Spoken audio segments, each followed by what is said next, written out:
There are a lot of reasons to love JoJo's Bizarre Adventure. There are just so many things that it brings to the table that you can't find anywhere else. The raw amount of style, the insane power system, the great cast of characters. But something that I've never really associated with JoJo that I do with series like One Piece or Attack on Titan is the amazing storytelling. Not that it's bad, because parts 4 through 6 have great storytelling, but I never felt that I could call JoJo's Bizarre Adventure one of the greatest stories ever told, until I read part 7.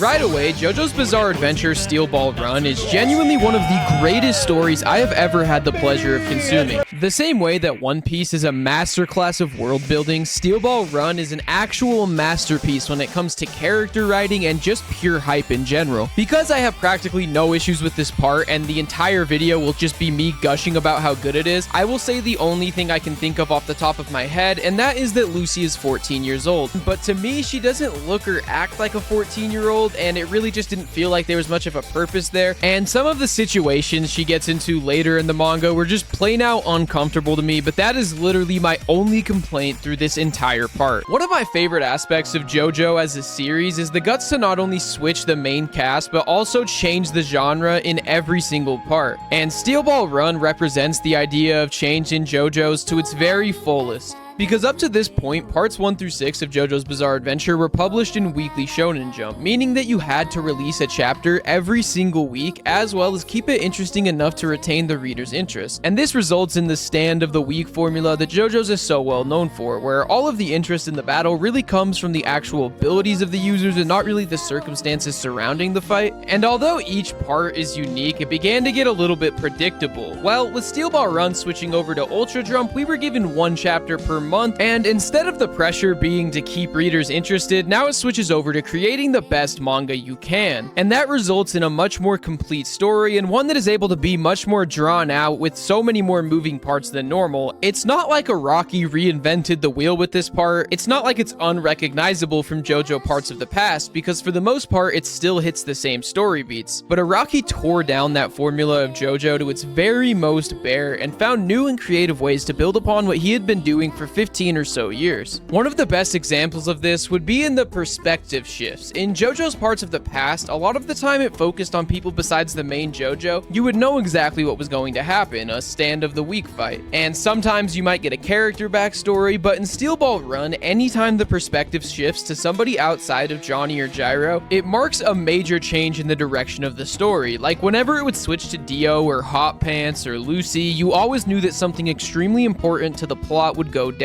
And with each and every perspective change, I found myself extremely excited to see what was going to happen that would change the plot. Let's start off by talking about the art. As I said, this manga was released monthly opposed to weekly, and that results in some of the most insanely detailed and just unique manga panels I have ever seen. This would be like taking Vincent van Gogh and telling him he has to make you a painting every single week for 15 years, and then after all that time in practice, allowing him to take up to a month on one single piece of work. This is like Rock Lee dropping his weight, as some of the panels in this manga need to be put in museums. And I do not say this lightly, but I can only really compare this manga to Berserk. I know that both are very different in art style, but just the pure amount of artistic genius in this manga is on par with some of the most famous artwork on the planet. There's not a whole lot I can say about the art in this that hasn't already been said 1 million times, but even though I had heard it's on another level here, I don't think I ever could have been prepared for what I saw. So, well done, Araki. Let's talk about the basic plot we get from the very first chapter. Steven Steele is holding a horse race from San Diego to New York City. You can only use one single horse, and the first one to make it to the finish line will win $50 million.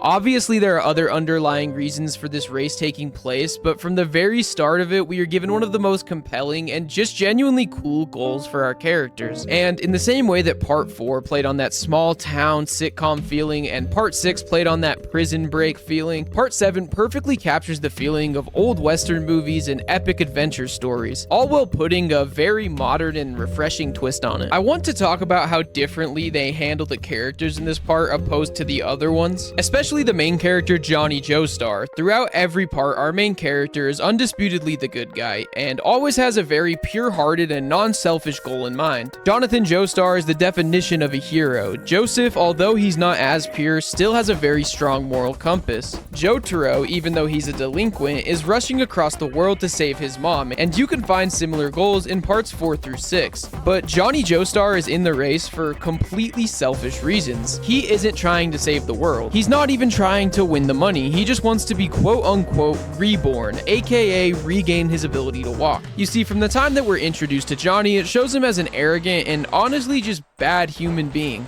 He was a famous horse jockey, and due to that, he perceived himself as better than everybody else, and after cutting somebody in a long line one day, he is shot, in turn paralyzing him. And even while in the hospital, we're shown that at his lowest, he still imagines himself to be better than other people, as he yells at nurses, and from the start of the series, he's much closer to a character like Dio than Jonathan. I don't think that any of the other JoJo's have had as much care put into their character as Johnny does. From our first introduction, we learn so much about him. After being unable to live up to his father's expectations and being disowned, Johnny closes himself off, so that instead of people leaving him because he isn't good enough like his father, it would be because he is just a straight up bad person. And this is just a level of depth that a lot of the characters in this story just don't have, because before this, Araki really leaned towards distinct good and evil characters. Think Jonathan and Dio, Kira and Josuke. They're always moral opposites. But throughout this entire part, there's always a question of if Johnny is really even the good guy. After running into Gyro's Apelli, he touches one of Gyro's steel balls and feels movement in his legs. He then decides to take part in the fated steel ball run in an attempt to know more about the power of rotation and Gyro's Apelli's steel balls. Speaking of Gyro's Apelli, this man may just be the single coolest character in anything. And he's definitely my favorite character throughout this entire series, and for the first third or so of part 7, Gyro feels more like the main character than Johnny does. And right away, I think it's so cool that Gyro is not a stand user. Well, Davis, actually, Gyro is a stand user later in the series. I know, but for the most part, he does not have access to his stand, Ball Breaker, which is a great name, until the very end. And his steel balls are like a mix of Hamon and stands, and they're strong enough to consistently contend with both of them. And it's just a perfect example of what makes JoJo's fights so good. Seeing Gyro and Johnny slowly break down their opponents and figure out ways to beat them makes each fight feel more like a game of chess, rather than just like these two godlike beings fighting like it felt like at the end of part 6. Upon first look, Gyro is a morally gray individual who's only in this race for his own reasons, as well as somebody who lives by his own rules, unwilling to bend his morals. But as we continue to learn more about him, you begin to see that at his core, he isn't really that complex of a character, but just a fool with a heart of gold, and he's only in the race in order to save a wrongfully convicted kid. An early sign of the kind of character that Gyro is would be in his first conversation with Johnny, where he takes like a tough love approach towards Johnny when he tries to ask him about his steel balls, and although on the surface it seems like he doesn't want to help, he still gives him a chance to come with him. And that's one of the strongest traits of Gyro. He always wants to help someone in need. And this leads to one of the most interesting conversations with Johnny, where Johnny tells Gyro he doesn't have that same hunger and willingness to do whatever it takes to win that someone like Dio has, or even Johnny has, as he's arguably the only person in this race that isn't in it for personal gain. It's also important to note that Gyro does understand this, and he even describes Johnny as having killer's eyes. And from the very start, Gyro feels more like the main character than Johnny does, and he checks off all the boxes that we've come to know from a main character in a JoJo's part. One of the best things is just how well Johnny and Gyro complement each other, as when we meet Johnny, he's this broken down individual who has no confidence in himself. When you compare this to Gyro, who's just a fully confident bad, each interaction you will notice Johnny slowly growing as a person as well as Gyro. They both have completely different strengths while also having completely different detriments, and there never ends up being a single interaction between the two that feels meaningless. I think it's safe to say that dialogue has never really been a major strength in JoJo,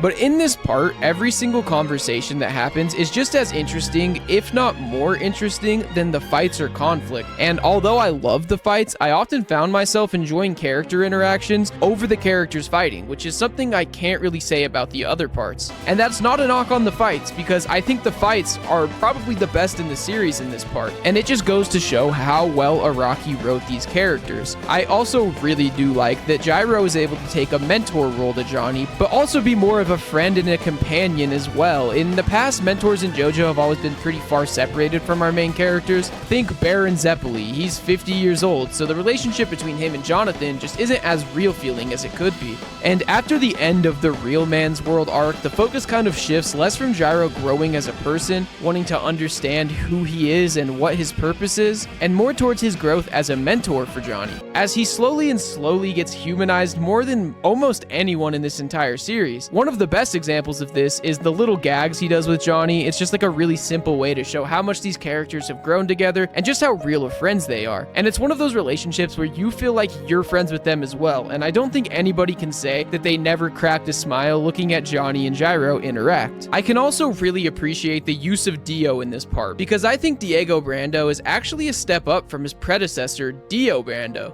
Dio has always been evil for the sake of being evil. Now, I don't want to downplay his abusive upbringing, but even Speedwagon says that he was evil from the moment he was born. Diego Brando is not given the same character trait, as we actually get to see his backstory, and it's practically just Dororo's backstory. He was abandoned by his father when he was a kid, and him and his mother lived in poverty, both working on a farm and just barely scraping by. After his mother turned down the advances of the farm owner, he breaks their cup so that they are unable to eat. Dio's mom then decides to use her hands as a bowl for hot soup and eventually dies from an infection which Dio believes to be caused by the burns on her hands. Dio then vows that he will become rich and better than all of the very same people who looked down on him for so long, and this is just what makes Diego Brando feel so much more human than Dio did. While having all of that same charisma and flair as Dio, I really like that Diego was always present in the story, because despite being the most iconic JoJo character, Dio is actually hardly in the story at all. The biggest example of this is part 3, where we only see Dio in very small spurts until we finally get to him at the end of 48 episodes. Opposed to that, not only did we get to see Diego, but we also get to see his thought process throughout almost the entire story, which again isn't something we really got to see in other parts. Dio would always state his plans in an evil way, but in this part we get to see him think and even see him panic. Just all in all, I think Diego Brando is Dio at his very best. One of the biggest changes we see in part 7 is in the stands and the way that they work. I found the way they obtain stands to be one of the most interesting in anything, because the way you get a stand is from Jesus Christ himself. Alright, let's take a step back. When Jesus Christ died in America, a great storm and earthquake broke his body up into multiple different corpse parts, and those parts were spread out through the entire country from natural forces. These things called the devil's palm will form, and when a person is caught in it, there's a chance that they will develop a stand, or if you were really lucky, the corpse part itself will merge with you and the stand energy will slowly power you up.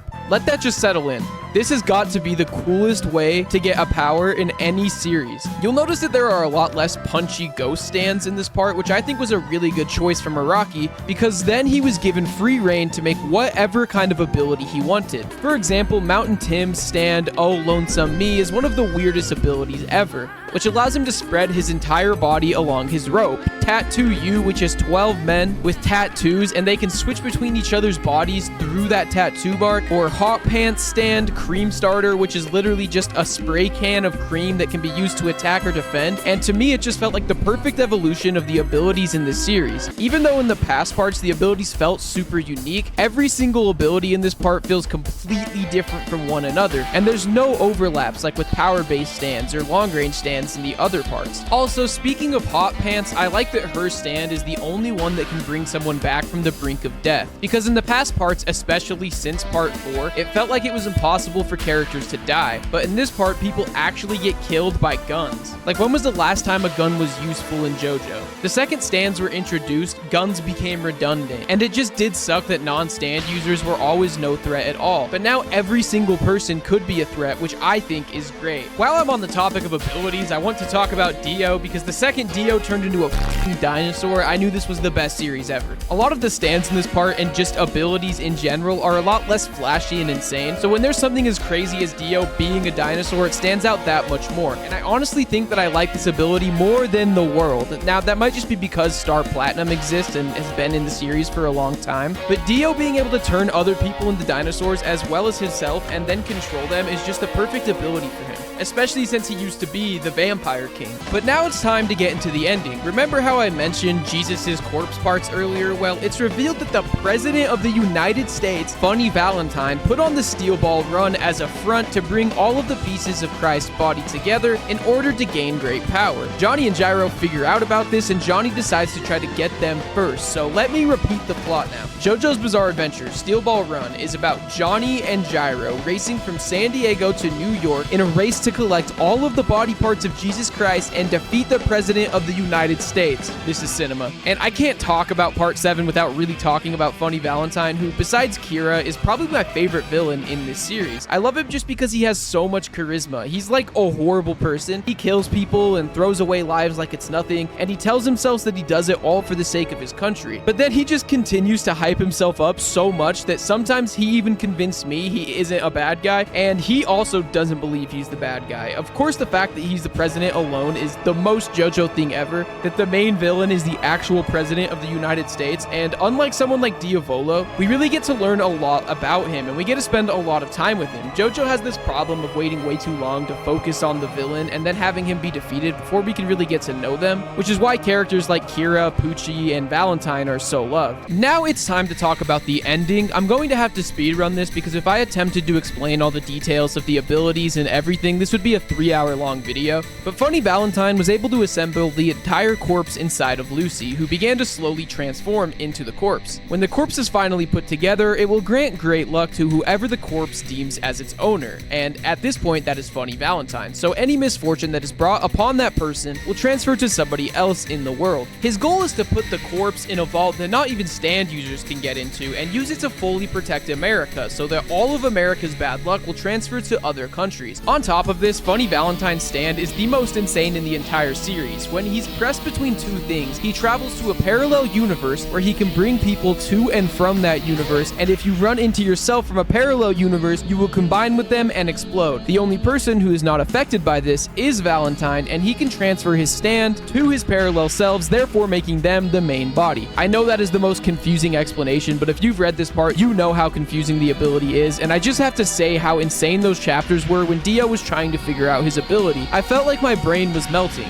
While trying to escape with Lucy on the train, Dio and Hot Pants chase after him and actually drive Funny Valentine into a corner, but right when Dio is about to kill Valentine and shove him under the train, Valentine escapes to another dimension, but not before pulling Dio under the wheels. Seeing Dio actually get killed, I was shook. I just couldn't believe he was actually dead, because it's Dio Brando. He doesn't die, and although I was kind of right, this is still another example about what I love about this part so much, as there's no saving this man, and there's no stand that can. And now I have to talk about the saddest part in Steel Ball Run, and that is my GOAT Gyro Zappelli's death. This is the perfect conclusion to his character. As they're fighting with Valentine and he learns the golden rotation, Gyro awakens his stand, Ball Breaker, which allows him to rapidly age anybody that he hits with this steel ball, and at this point it was not unrealistic for Gyro to beat Valentine. But I think what's so important about this is that his stand manifesting represents the end of his character growth. He made it further than any Zappelli was able to, and it also signifies the end of the road for Gyro. He had no more room to grow, and now it was finally time for Johnny to take the spotlight, because right before dying, Gyro rips one of the coolest lines ever to Johnny. He says, "I always tried to take the fastest shortcut in this Steel Ball Run race, but the shortest route was a detour. It was the detour that was our shortest path." This is my favorite line in the whole series because it can be interpreted in so many different ways. It could be Gyro saying he's grateful for the detours because him and Johnny became close friends. It could be him giving Johnny the actual clue to unlocking the final ability. And to the very end, Gyro is just organic. JoJo's has a problem of just straight up stating abilities or talking in very inorganic ways, but all the way to the very end, Gyro Zappelli was the realest and most human character in this entire series.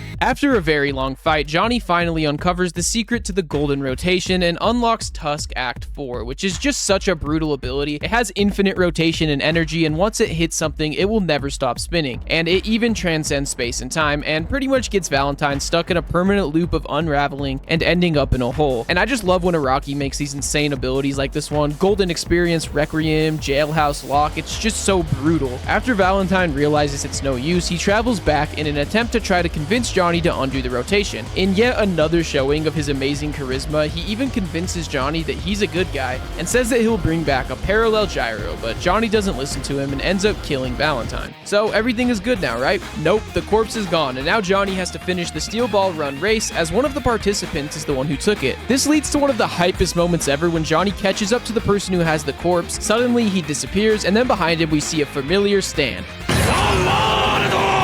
Before attempting to convince Johnny, Valentine brought a parallel universe Dio in order to finish his plan in case he failed. I started screaming at this part. Now correct me if I'm wrong, but this is just an alternate universe Diego Brando and not the Dio we know from the first 6 parts, right? Either way, this man Dio has cemented himself as the GOAT of hating, because he has now transcended dimensions just to hate on the Joestars. Dio and Johnny get into a fight right before the finish line, and Johnny is defeated but not killed, and he's unable to go on. Dio wins the race and rushes to the vault, and he gets to the vault with the corpse and even puts it in the vault, but right before he can lock it and have 80 years without misfortune, Lucy comes in with a head in a bag, the head of the Dio from this universe, and due to all the damage that Johnny put on him in their last fight, he is unable to react in time and in turn blows up and dies. And this is where I would like to ask another question. Lucy gets recognized as the corpse's owner in this part and then locks the vault, right? Because Dio didn't lock it before he died, but later when Steven asks about it, she tells him it was already locked. Either way, that's truly the ending, as Jonathan takes Gyro's body back to his homeland, where it's revealed Marco was released from prison, but